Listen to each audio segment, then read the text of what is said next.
Class 8 understanding law और कानून को कैसे समझें, लॉ कैसे बनते हैं, understanding the law making process. हम नेक्स्ट पार्ट को लेके आपके सामने एक केस स्टडीज़ को डिस्कस कर रहे हैं। How do new laws come about, नए कानून कैसे आते हैं। तो इसमें लिखा है कि पार्लियामेंट जो है उसका इंपॉर्टेंट रोल है, पार्लियामेंट लॉ बनाती है। लेकिन मज़ेदार बात है कि पार्लियामेंट में लॉ कैसे बनता है। इसने लिखा है often different group of the society raise the need for particular law. समाज के जो अलग अलग सोसाइटीज़ के हिस्से हैं ना, वो डिमांड करते हैं लॉ की। कैसे डिमांड करते हैं? पार्लियामेंट का रोल तो होता है, और important role of the parliament is to sensitive to the problem face by the people. जब लोग डिमांड करते हैं, लोग प्रोटेस्ट करते हैं, तो उस पार्लियामेंट उनके मामलों को लेके बहुत संवेदनशील होती है। तो हम एक स्टोरी देखते हैं कि कैसे पार्लियामेंट ने महत्वपूर्ण इशूज़ पे लॉ बनाया। ऊपर जेंडर इक्वलिटी करके कुछ दिखाया गया है। सस्टेनेबल डेवलपमेंट गोल, संयुक्त राष्ट्र संघ के जो सस्टेनेबल डेवलपमेंट गोल है उसका 5वां हिस्सा है कि लैंगिक समानता, जेंडर इक्वलिटी लाए, मेल और फीमेल जो दो जेंडर हैं उनके बीच में भेदभाव न हो। इसको लेके कुछ गाइडलाइंस है कि डोमेस्टिक वायलेंस एक चीज़ है, उसको बोलते हैं घरेलू हिंसा। घर में हिंसा महिलाओं के साथ होती है, जैसे आपने देखा होगा। उसे क्या होती है घरेलू हिंसा? घरेलू हिंसा वो होती है जब किसी महिला को नुकसान पहुंचाया जाता है, इंजरी, हार्म, या उसको धमकाया जाता है, इंजरी में आपको नुकसान पहुंचाया जाएगा किसी मेल के द्वारा, एडल्ट मेल के द्वारा, यानी डोमेस्टिक वायलेंस। घरेलू हिंसा उसको कहते हैं जब किसी महिला को नुकसान पहुंचाया जाता है या उसको नुकसान पहुंचाने की धमकी दी जाती है किसी पुरुष के द्वारा जो वयस्क है, सामान्यतः उसका हस्बैंड होता है, अपनी पत्नी के खिलाफ। और इंजरी में भी कॉज, और इंजरी कैसे हो सकती है? आप फिजिकली भी किसी को मार सकते हैं या इमोशनली अब्यूजिंग हर। ठीक है, अभी तक तो आपने देखा फिजिकली पनिश करना या किसी को मारना, लेकिन इमोशनली का मतलब है कि आप भावनात्मक रूप से अब्यूजिंग लैंग्वेज यूज करना, इस तरह से टॉन्ट कसना। Abuse of the women can be, महिलाओं का जो अब्यूज़ होता है can be also include the verbal है, सेक्सुअल है, इकोनॉमिकल अब्यूज़। आप उसको एक महिला को अगर आप इकोनॉमिकल रिसोर्सेज में हिस्सा ना दे रहे हो, सेक्सुअल अब्यूज़ या वर्बल अब्यूज़, तो इनको अलग अलग तरह का अब्यूज़ कहते हैं। The protection of the women from domestic violence act 2005 में कानून बनाया गया, वो अंडरस्टैंडिंग करता है the term domestic to the including all. वो कहता है जो कानून है ना 2005 का डोमेस्टिक वायलेंस एक्ट, उसमें कहता है कि वह जहाँ हु लीव और have live together in A share house hold. Domestic का मतलब है जो जहाँ महिला रहती है एक घर में, जहाँ लोगों के साथ घर करती है, with the male member who is perpetrating the violence, जो क्या कर रहा है, हिंसा कर रहा है। तो जेंडर डोमेस्टिक वायलेंस का मतलब है घर में जहाँ महिला जिस घर में रहती है, घर शेयर करती है, वहाँ पुरुष शारीरिक रूप से, मानसिक रूप से, आर्थिक रूप से उसको जो हिंसा करता है उसको हम डोमेस्टिक वायलेंस कहते हैं। अब हम समझते हैं कि लॉ बनता कैसे है, क्योंकि इसमें लिखा गया है ना, how do new laws come about, नया कानून कैसे आता है। संसद बनाती तो है, लेकिन आता कैसे? ऐसे आता है। देखो, ये अखबार है द डेली, इसमें एक महिला है वो पढ़ रही है, वो कह रही है Sajiya did you read today's newspaper, क्या तुमने पढ़ा, कितनी अच्छी खबर आई है। उन्होंने कहा क्या खबर आई है? वो कहती हैं ये महिलाओं के लिए अच्छी खबर है। वो कहती है सिर्फ महिलाओं के लिए नहीं है, अगर हिंसा नहीं होगी घर में तो सबको फ़ायदा पहुँचाएगी। कुसुम, बहुत लंबा समय लगा है इस कानून को पास करने में, और यह क्या करेगा, द नीड फॉर, और it begins the establishment of the need of the new laws. ठीक है, तो एक आंदोलन, एक अच्छी खबर आई है। क्या खबर है उसके बारे में हम आगे देखते हैं। कुसुम एंड द साजिया, कुसुम और साजिया दो हैं, उन्होंने वुमेन ऑर्गेनाइजेशन पे काम करती है, महिला संगठन। वो याद करती हैं the journey how the protection of the women from domestic violence act get pass. जो कानून बनाया गया महिलाओं को घरेलू हिंसा से बचाया जाए, वो कैसे पास हुआ। ऐसे पास होता है। कहानी है 1991 की, 1991 की, सच्ची कहानी है। Typical day at their office, वो मतलब टिपिकल, उसको ड्रामाटाइज या इस तरह से कार्टूनाइज आपके लिए किया गया है, लेकिन लगभग कुछ ऐसा ही था। आई नीड एडवाइस, महिलाएं अपने ऑफिस में बैठी हैं। एक महिला कहती है मुझे माई हस्बैंड बीट्स अप, मेरा पति मुझे मारता है। I haven't told anyone so far, मैंने किसी को नहीं बताया, मुझे बहुत शर्मिंदगी लगती है। I feel so ashamed, I can't go like this any more, but I have nowhere to go, लेकिन अब मुझे कहीं जाना पड़ेगा, लेकिन अभी तक तो मुझे शर्म लगती थी। दूसरी महिला कहती है मुझे भी इल ट्रीट करता है मेरा सन, मेरा डॉटर इन लॉ, मेरी बहू, वो मुझे वर्बली यानी अब्यूज़ करते हैं, और मेरे बैंक अकाउंट में काम करती हूँ और मेरा पैसा भी मेरे पास नहीं है, और उन्होंने मुझे घर से बाहर फेंक दिया है। और वो क्या कहती हैं उसके बाद आगे केस आता है। तो ये तो एक कहानी है। ऐसे फोरम थे 90s में, need for the new laws was raise in the different forum, तो लोगों को ज़रूरत पड़ी ऐसे कानूनों की। उसके बाद क्या होता है, वो कहता है I do not want to go to this police, I just want to stop the violence. वो महिला कह रही है कि ठीक है कि मेरा हस्बैंड मुझे मारता है, पुलिस में नहीं जाना चाहती, बस मैं चाहती हूँ कि वायलेंस रुके। और वो मम्मी जिसकी बहू और बेटा परेशान करते हैं, वो कहती हैं I just don't want to go thrown out of the house I am living in, मैं नहीं चाहती मुझे उस घर से बाहर फेंका जाए।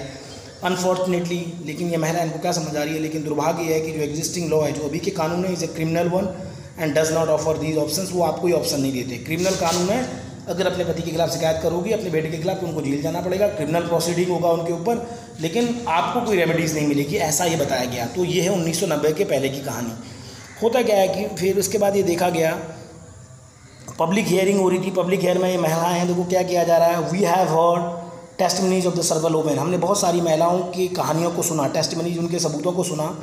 And we have seen that women would not want protection against being beaten, महिलाएं चाहती हैं कि उनको पीटने से या जो उनको सताया जा रहा है उससे उनको राहत मिले। The right to continue living with the share household and often temporary relief, महिलाएं चाहती हैं बस उनको उस समय के लिए टेम्प्रेरी रिलीफ दिया जाए और उसी घर में रहने का ऑप्शन दिया जाए। We need a new civil law to address this issues.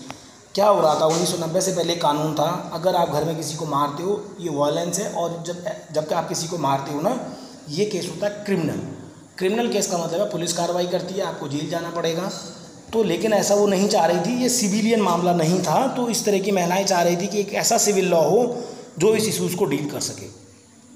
इन 1998 में क्या हुआ, लॉयर कलेक्टिव, जो लॉयर्स के थे उन्होंने क्या किया, group of the lawyer, law students और एक्टिविस्ट, जो कानून पढ़ने वाले लोग थे, जो लॉ पढ़ते थे, उन लोगों ने क्या किया, आफ्टर नेशनल वाइड उन्होंने एक कंसल्टेशन, एक बहुत बड़ा डिस्कशन किया और उन्होंने एक ड्राफ्ट बनाया, domestic violence prevention and the protection bill. और इस बिल में क्या किया गया, इस बिल को दुनिया सबके सामने वाइडली इसको बांटा गया, एक कानून बनाया। जो लॉ पढ़ने वाले लोग थे,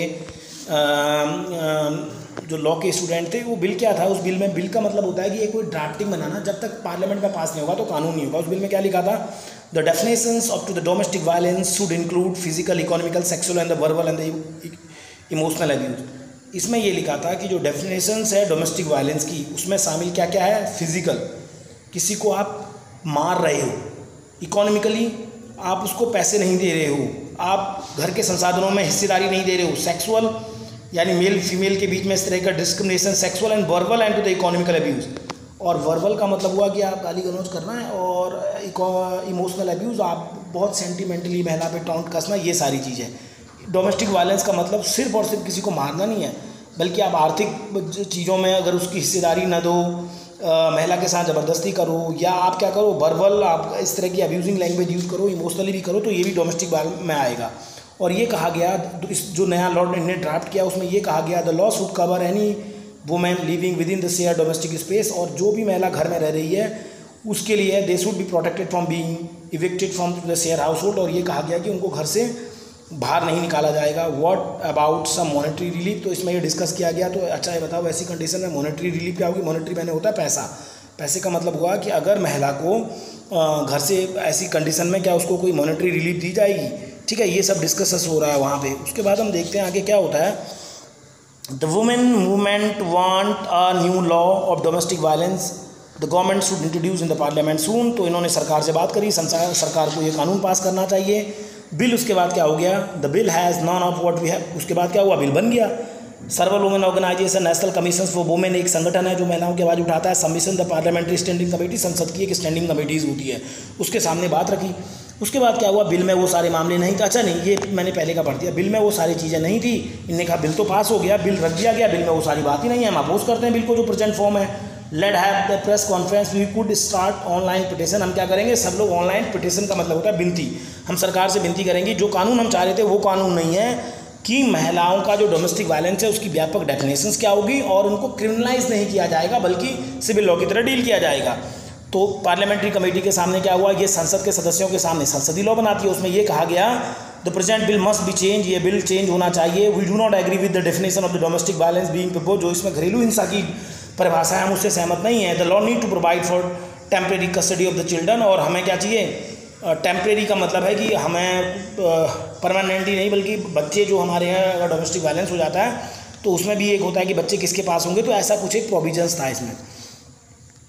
तो 2006 और उसके बाद क्या होता है कि ये जब डिमांड रखी जाती है, इस डिमांड होने के बाद क्या होता है, नया लॉ आता है 2006 में, प्रेस कॉन्फ्रेंस आती है, इसमें रिकॉग्नाइज़ किया जाता है। देखो अब जनता के विरोध के बाद जो कानून होता है, नया कानून आता है, उस कानून में ये कहा जाता है कि right to the violence free home, कि वायलेंस फ्री होम कैसा होगा, जिस घर में कोई हिंसा नहीं होगी, और कंपनसेशन उसमें ये भी बताया गया कि मुआवजा कैसे दिया जाएगा, और डोमेस्टिक वायलेंस की परिभाषा भी बताई गई।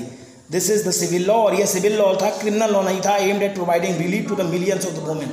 अगर आप देखो, दो पुरुष और महिला लड़ रहे हैं, ठीक है, महिला पुलिस स्टेशन में चली गई, पति उसका जेल में चला गया, उसको क्या मिला? उसको तो नई इकोनॉमिकल रिसोर्सेज मिला, वो कोर्ट कचहरी के चक्कर जाते रहेगी, महिला को क्या मिलेगा?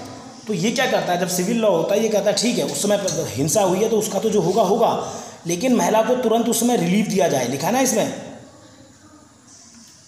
Video is creating problem.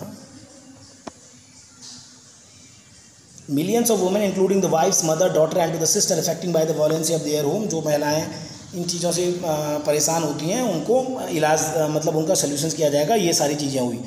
इसके बाद क्या होता है, इसके बाद हम देखते हैं कि the law is very significant step. यह कानून बहुत महत्वपूर्ण है बिकॉज इट रिकॉग्नाइज, या महिलाओं के अधिकारों को रिकॉग्नाइज करता है। शेयर हाउस होल्ड और women can gate protection under against any further violence, और महिला को किसी भी वायलेंस से इससे राहत मिलेगी। Women can get temporary relief, उनको टेम्प्रेरी रिलीफ मिलेगी to meet their expenses including the medical cost, और जो भी अगर उनको कोई नुकसान हुआ है मेडिकल कॉस्ट सब वो मिलेगा। Now being another long journey, नई शुरुआत होती है। Yes now the government has to ensure that to the law implement the enforce. अब कानून तो बन गया, लेकिन अब हम सिर्फ कानून की बात कर रहे हैं, लेकिन दूसरी जर्नी है कि हम कानून को कैसे लागू कराएंगे। Why is this law important? अब ये लॉ इम्पोर्टेंट क्यों है? तो आपको ये एक्सरसाइज है, ये आपको करनी है। What do you understand by domestic violence? आप क्या समझे? List the two rights and the new law help achieve to the women who are surviving the violence। जो महिला हिंसा के शिकार हैं वो इस कानून से क्या मिलेगा उनको, और कैसे महिलाओं को अचीव होगा जो वो चाहती हैं। You can list one process that was used to make the more people aware of the need of this law. क्या बता सकते हो कि लोगों को अभी तक लोगों को पता ही नहीं है कि डोमेस्टिक वायलेंस क्या होता है। इमोशनली भी किसी महिला को टॉर्चर करना भी वायलेंस में होता है। महिलाओं के अधिकार होते हैं, कंपनसेशन होता है, वो कैसे मिलेंगे? क्या बता सकते हो, कुछ सलाह दे सकते हो? From the above story board can you list two different way in which the people lobbied parliament. आपने देखा दो तरीके से लोगों ने पार्लियामेंट में लॉबी मैंने होता है घेराबंदी करना, अपनी बात कैसे रखी। हमने देखा कि वो वुमेन ने प्रोटेस्ट किया, उन्होंने लॉबीज़ करी, उन्होंने अखबारों में लिखा, उन्होंने वर्कशॉप किया और इस तरह से उन्होंने वर्क किया। इसी के बीच में यहाँ पे लिख रखा है इन दिसंबर 2002 the standing committee submit it's recommendation at the Rajya Sabha and these were also table in the Lok Sabha. Standing committee के सामने इन महिलाओं ने बात रखी थी ना, देखो ये पार्लियामेंट की स्टैंडिंग कमेटी के सामने रख रहे हैं, और इसने क्या बात करी, और इसने पार्लियामेंट में लोकसभा में बात रखी। The committees report accepted most of the demand of the women's group. Finally the new bill, एक नया बिल आया पार्लियामेंट में 2005 में after being pass in the both house of the parliament. Parliament के दोनों हाउस में पास होने के बाद it was sent to the president, राष्ट्रपति के पास गया, राष्ट्रपति ने साइन कर दिया, और protection of the women from domestic violence act into effect in 2006 2006 से कानून आ गया। ठीक है, तो आपने ये समझा होगा, इसको दोबारा से देखिए और देने के बाद आपको ये एक्सरसाइज मुझे 2 o'clock तक भेजनी है। Thank you.